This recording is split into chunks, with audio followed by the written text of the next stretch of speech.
Welcome, writers, readers, and friends to the Authors Talking Bookish podcast. I'm Donna Norman Carbone, author of All That Is Sacred. And I'm Hope Gibbs, author of Where the Grass Grows Blue.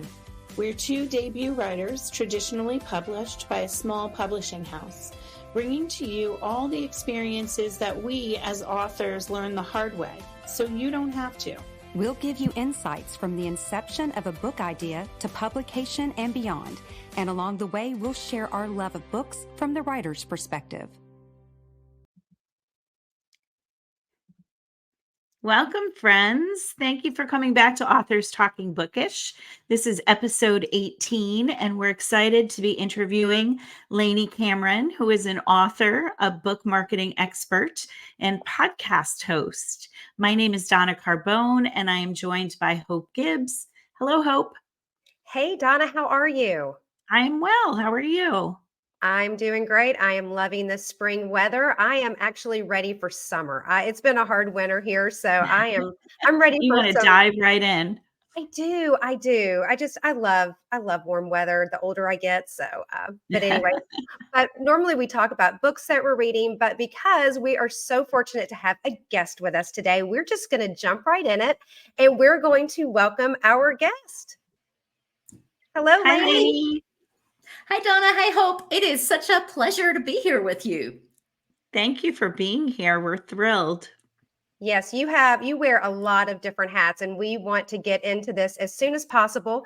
But before we start, I would love to give our audience a little background on you.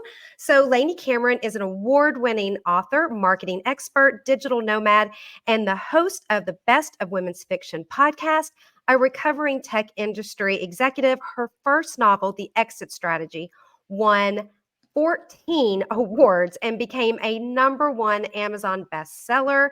She is the founder and host of the Best of Women's Fiction podcast and is a proud member and volunteer with the Women's Fiction Writers Association and believes community makes the author's life worthwhile and is on a mission to obliterate the term aspiring writer. I love that. I do too. It's all I about, was lucky enough. Go ahead. Oh, I was just going to say it's all about owning what we're doing, right? Like when we call ourselves aspiring, it implies that we're not really doing the thing, right? If you're an aspiring writer, that implies that you're not really writing. If you're writing, you're a writer, right? Like you don't need to justify it to anyone, especially yourself. Call yourself a writer. Be proud. Yeah, I love that. Lainey, tell us how you got into writing. Oh, that is such a great question because I am not the writer. You know, I sometimes feel a little inadequate when people say, I woke up and, I was 6 years old and I knew I was going to be a novelist. And I'm like, wow, I'm impressed with you because that was not my journey. In fact, I was super techie. I was in tech marketing. I was working for very technical companies for 12 years. I worked for IBM and I was managing big marketing teams all around the world for multi-billion-dollar divisions. And I used to love to read. I would devour romance novels. I would devour women's fiction, sci-fi, but it never occurred to me that I could be a novelist too. And so I'm the opposite of the person who was 6 years old who knew they were going to be an author. I actually didn't really seriously think I was going to become an author until I was in my late 30s. And I had this idea for a book.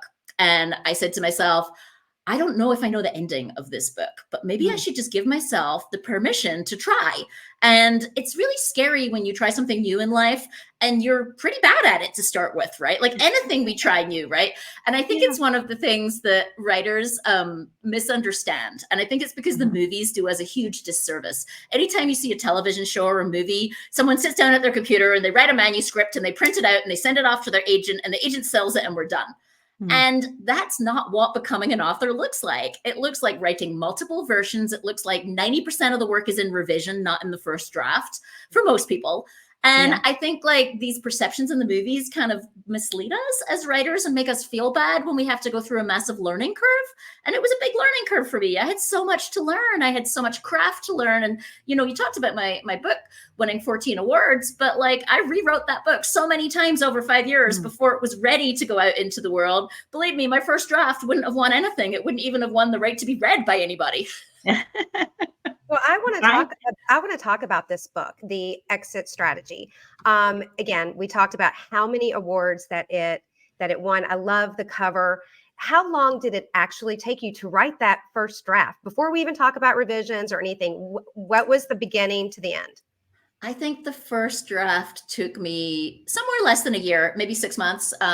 I granted myself a huge gift. I took a sabbatical from my current job and I let myself write this. And so that's a huge privilege to be able to do that, not to be writing in tiny 20-minute slices, right? A lot of people have to write their work in 20-minute slices when the kids are asleep. And obviously it's going to take longer in that scenario. And hats off to anyone who does that. Like, they're amazing. But for me, I granted myself, I think, 6 months away from my job in tech, because my job was such that I was full on.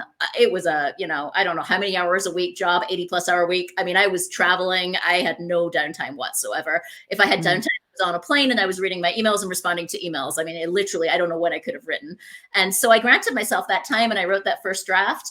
And it was actually not too long after that, I put it in for the WFWA Women's Fiction Writers Award, Rising Star Award, maybe the year. And it was a finalist in the Rising Star Awards. And that was actually what made me go, okay, maybe I could be good at this. Like, okay, the first beginning of the book is good enough that it won this award. And so maybe I should grant myself more time and maybe I could do this. Yeah. And you are a self-proclaimed nomad. You travel all over the place. Your bio said that you've been to 50+ countries, which is amazing. Did that come before you started writing, or was that like something that you wanted to be a writer? You also wanted to explore the world. Can you take us through that? Yeah, the two are really related. So when I started writing, when I granted myself that 6 months, I was living in San Francisco in a very expensive 2-bedroom apartment in the city of San Francisco. And I had just left my job at my last startup and I gave myself some time. And then my hubby left his job at his startup. And we kind of looked at each other and said, wait a minute, we don't need to be paying for an expensive apartment in San Francisco if neither of us have jobs that require us to be in the city at this point in time. And so for 6 months, we actually experimented. For 6 months, we lived in an RV and we tried working from an RV. And it turned out to be a terrible idea for a work environment for two people. I mean, I know people love the RV lifestyle and, all praise to them, but it is not a good scenario for two people who need quiet space from each other, because there is no way to not hear each other on the phone. Or he would get up and make a cup of coffee and I would be like, stop shaking the office, the whole house is moving. And so it just didn't work well for an environment. I realized that I need peace. I need a closed door. I need to be left alone when I'm writing. I can't be interrupted. That's just my process. And so after that 6 months, we sold the RV. It was not a fancy RV. We basically got the RV by selling our car and getting a very old RV for the money that we sold the car for. So believe me, it was not a fancy RV.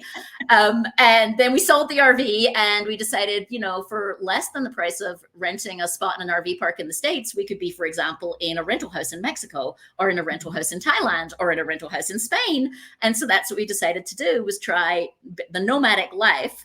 And we realized pretty fast that we were going to need to be stable for periods of time. I see people who post like under the digital nomad tag on Instagram or wherever, and they're changing locations every 2 days. And I don't know how you can be productive doing that. I don't know, I really don't. And then the other thing that I see that drives me crazy is people on a beach with a laptop. Have you ever tried working on a beach with the sun on the laptop? It's impossible. So I think there's a lot of ridiculous fantasy around the nomadic life where people put these silly photos up on Instagram of, working from wherever. But the reality of how we do it is we do a longer period of time. We rent locally if we can, because that's going to be a lot less expensive than Airbnb. We'll land in an Airbnb. So we'll book an Airbnb for two weeks, let's say. And during that 2 weeks, we'll go find a local rental that's going to be a lot less expensive. And we always grant ourselves some ramp time. And what I mean by that is time to find out how you're going to get around town, time to work out where the grocery store is, where you're going to get food. When you're on holiday, when you're on vacation, you go out for breakfast every day. Well, that's not productive if you're working. If you go out for breakfast every day, you waste the first 2 hours of the day going out for breakfast. And so when you're living and working, you buy in breakfast and you make breakfast and lunch, and maybe you go out for dinner. And so it's different than being on holiday. And I think people confuse a nomadic life with the concept of being on permanent vacation, because when I leave the house, I post beautiful photos of where I am. And so, I get to be in these beautiful places, but we work hard. We work 8-hour days and we actually work 6 days a week. Yeah. Oh, wow. So Yeah. were you living this way when you were querying your book? Yeah, yeah. In Wow. fact, the first Women Fiction Writers Association conference I went to, we parked the RV in the back parking lot of the hotel in Albuquerque, and we're living in the Oh, RV in the hotel parking mhm. lot. And then by the second one, I was down in Mexico, and we came to where I am now, this beautiful town called San Miguel de Allende, which has a writers conference. Actually, right now in February each year, they have a writers Mhm. conference. And so we came here, and interestingly, we kept coming back here. There's a very special vibe about this town, and we kind of made friends, and there's a lot of writers here. And eventually we bought a house here. And so now we do Oh, half nice. time in the house and half time traveling. Yeah. Oh, nice. And were there like obstacles having to do that, when you weren't in the United States? And how long did it take, honestly, from the time that you sent out that first query letter to you signing your deal? Ooh. Well, like many writers, I queried too early. But I don't know if I Mhm. could have known that it was too early, right? It's part of the journey. Mhm. Like I thought it was ready, but in retrospect, it wasn't ready. And so I Mm. queried, and I was getting feedback that was all around character. And so I think I queried in 2018, and I was getting a lot of feedback around character. It was completely inconsistent, completely Mm. inconsistent. I had two characters. It was a dual point of view book. And I was getting from some agents, I love one character, but hate the Mm. other. And then other Mm. agents would be like, I like the other character, but not the first one. And then other Mm. agents would be, I don't know, the characters just aren't gelling with me, and I'm not falling in love with your book. So I actually worked with a developmental editor, Tiffany Yates Martin, who is phenomenal, because Mhm. I couldn't diagnose based on that what was wrong. Like something wasn't quite right. And it was clearly character. And I think it's Neil Gaiman who says, don't look at what they said, look at where they pointed. And so everybody was Mm. pointing at character, but there wasn't something I could do about it because it was unclear what exactly was wrong. And so Tiffany was phenomenal. She was able to diagnose right away, like, this is what you need to work on here. And so I revised it another time. And then I went out to beta readers and I revised it based on those beta readers. And then I queried again. And I didn't find an agent. I did not get an agent. I actually ended up publishing with a small publisher because at that point I was getting feedback the second round. So this is in 2019. I'm getting Mhm. feedback that says, I love the book. I stayed up all night reading it, but I'm not going to represent you. Mm. And what that was about was they didn't know how to sell it because there wasn't a similar book out there. And Mm. publishers unfortunately tend to be very backwards looking, and agents even more so. So the way an agent looks at whether there's a market for your book is they say, did a publisher buy a similar book? That's how they're going to Mhm. judge whether they can sell your book. So if they look and there's not a similar book that a publisher bought already, they're going to say, no, I don't know how to sell it, no matter how much I like it. And Yeah. so at that point, I knew the book was ready because I'd worked with a developmental editor, because I trusted her and she believed it was ready, because my beta readers said it was ready, because even the agents were saying it was a great book. They just couldn't sell Mm. it. And so at that point, I had been given phenomenal advice by someone called April Eberhardt, who does publishing consulting. And I happened to meet her at the San Miguel conference and got chatting with her. And one of the things she says, it's phenomenal advice, is pick a path, pick a plan A, give it a time frame. So in my case, I decided to give it 6 months. And at 6 months, I said, okay, I'm moving on to plan B. And plan B Mm. for me was to go with a small publisher like both of you did. And Mm. so I went unagented with a small publisher, and that's how my debut came into the world. That's excellent advice. Yeah, I too had to work with the developmental editor and kind of found a similar path. So I totally understand what you're talking about. And I think that'll be helpful to our listeners too. We're actually going to dive into query letters next week. So Oh, that fun. was a nice segue. I have Wonderful. a question for you, Lainey. I feel like I've known you for a while, mostly via WFWA and online. Um, and I feel like everything you do, you seek to empower women. You're part of the WFWA. You started a women's fiction marketing co-op on Facebook, which Hope and I are both part of. You do the Best of Women's Fiction podcast, which I was so grateful to be a guest on just almost a year ago now.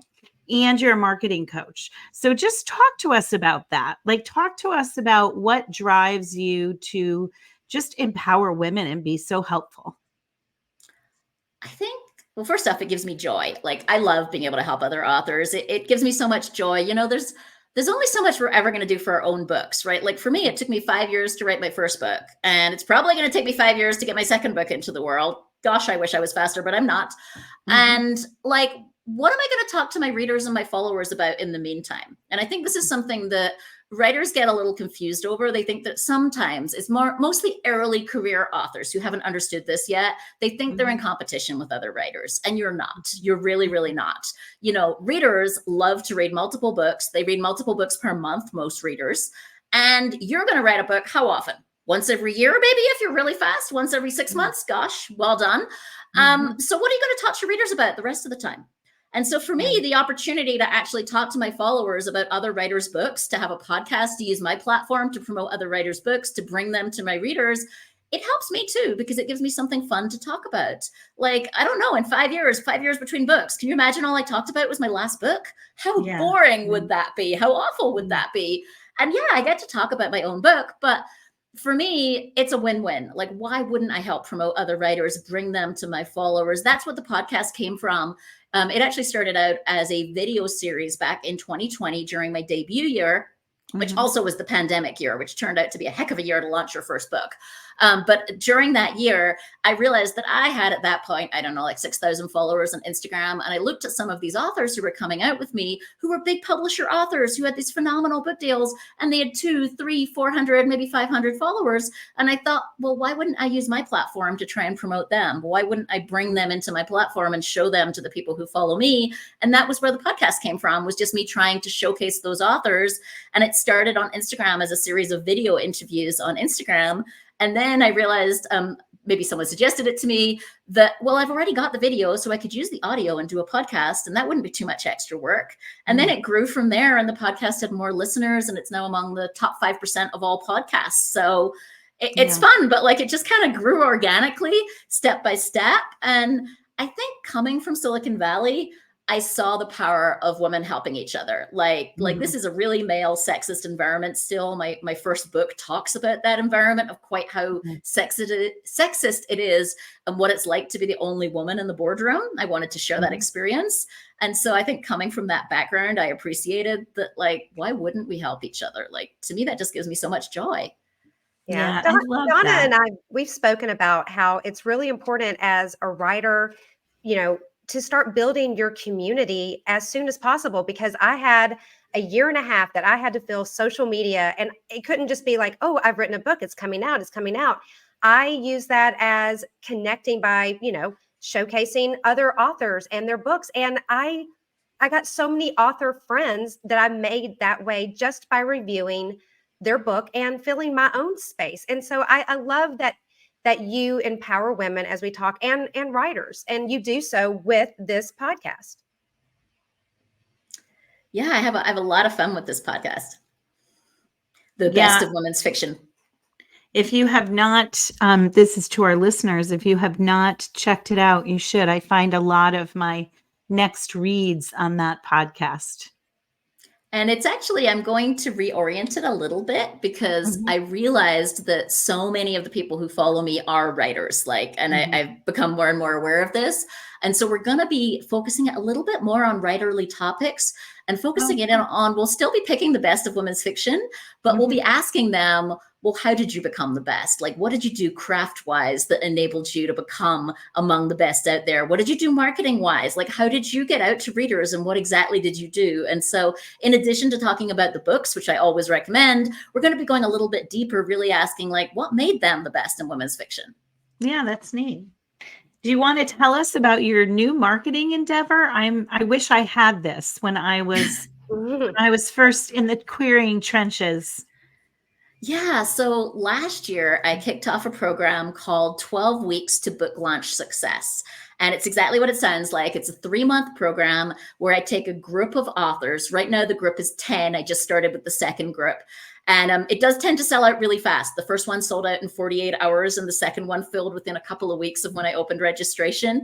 But it's really fun for me. And what I do is I work hand on hand, like handpicked with 10 authors, and we work to build their successful book launch plan. So we go over the 12 weeks and we start with who is your target reader, and we get really crisp on that. We go into their Amazon categories and make sure we got their Amazon categories right. And then we go into each part of what I call my 4-part framework. The first part is your foundations. So that's the things I just said. Do you have your categories right? Do you understand your target reader? Do you have the right book blurb? Do you really understand those foundational elements? And then I see book marketing as having 3 parts, and I created a framework around these 3 parts. So the first thing is what I call social proof. So that is other people talking about the experience of reading your book. So it's one thing to have an Amazon blurb that says, this is the story of a woman who refines herself doing whatever, wherever, okay? But that's what you said about the book. That's not what other people said about the book. And so social proof is everything from getting author endorsements and having authors talk about your book. It can be getting reviews and how do you encourage many reviews. It can be influencers and how you work with influencers to have them read and review your book. So social proof is anyone else talking about the experience of reading your book. And I find that authors are both a little terrified of this part and tend to skip over it. And they tend to go straight to the thing that seems easier, which is awareness. Oh, I'll just spend some money on awareness activities. And it's the biggest mistake authors make in putting their book marketing plan together is they spend money on awareness when they haven't done the foundation and the social proof. And if you spend $2 on awareness without foundation and social proof, you're wasting your money. And unfortunately, this is learning the hard way from my debut year and watching my debut authors. People spend 15, 20, 25 grand on a publicist, and they don't have social proof, and they don't have the foundations in place, and they don't sell. And they just wasted $20,000 of money. And it just breaks my heart because publicists are going to focus on awareness, and awareness doesn't work without the other parts. And so awareness is great, right? There are many things you can do. I mean, thousands of things you can do, right? You can get a publicist, you can focus on media, you can go on podcasts, you can do advertising, you can do local events. I mean, there are thousands of things you could do in the awareness domain, but you have to have that foundation in place first. And then the last part of the framework is you need to give readers a reason to act. So what is a reason to act? It's a reason to buy the book now, today, not next week. So for example, a reason to act can be, I'm at a local event. Let's not even a bookstore. Let's say it's a local fair, a local holiday fair, and you get a booth and you have your book there, okay? Well, a reason to act is I'm sitting opposite the reader. Like the reader is there and I'm going to sign their book for them, and they're viewing me as a real human that they're having a conversation with. Well, why would they go home and buy the book on Amazon? Right? Like they're here, they can get it signed. They met a real person. So that's a reason to act. Of course, a reason to act can be a sale, right? It can be a pre-sale where you're doing some kind of, you get a special download or you get a special access to the author before the book comes out if you buy it during its pre-sale phase. Or it can be a BookBub featured deal. It can be a special price that you get, or any other kind of sale, right? Amazon daily deal or whatever. I'm not going to get that price next week. So why wouldn't I buy right now today? But I feel like authors also kind of miss this piece of the plan. They just assume that if they do some media interviews and they do some podcasts, people will hear about the book and they'll buy it.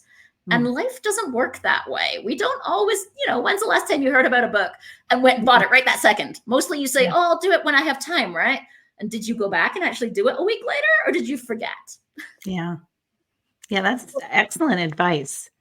Absolutely. And so we're starting to get close to our time. We try to keep this, as timely as possible because we could talk to you all day. I mean, you're fascinating, but I would love to know what you're working on right now. What is your next project?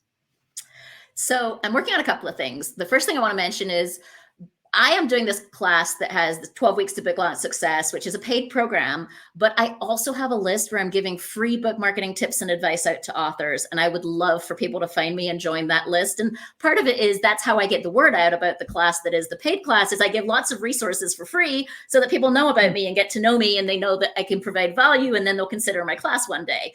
And so if you're early in your career and you're trying to become a successful author, I really would encourage you to join that list. I've got, for example, I've got webinars coming up on how to write a successful book blurb. I've got a webinar coming up on whether or not you need a publicist, the pros and cons of hiring a publicist with a publicist. And so I'm going to give lots and lots of free webinars and free marketing resources. So I'd love for people to join that list of book marketing tips. So that's the first thing. I'm going to be working on lots of things for that list, for those people on that list. And then I am working on my second book. I am I'm terrified to admit this, my third rewrite. And I mean, I've rewritten the book 3 times. I will one day get more efficient than that, but unfortunately today is not that day. But I'm pretty confident that this version, I'm about 30,000 words through this revision of this version. This will be the version that comes out. And depending on the publishing path, it'll either be late this year or early in next year in 2025. But I'm feeling really good about that book. It's fun, and it's actually about a digital nomad. It's about an adventure travel Instagrammer. So, you know, the kind of person you see hanging off cliffs and base diving and doing all the crazy stuff, except that she is actually living under a new identity and no one knows her dark secret past. Oh, wow. Well, I absolutely love that. And so we know people are going to want to find you on social media, your website. Can you tell everyone where they can find you?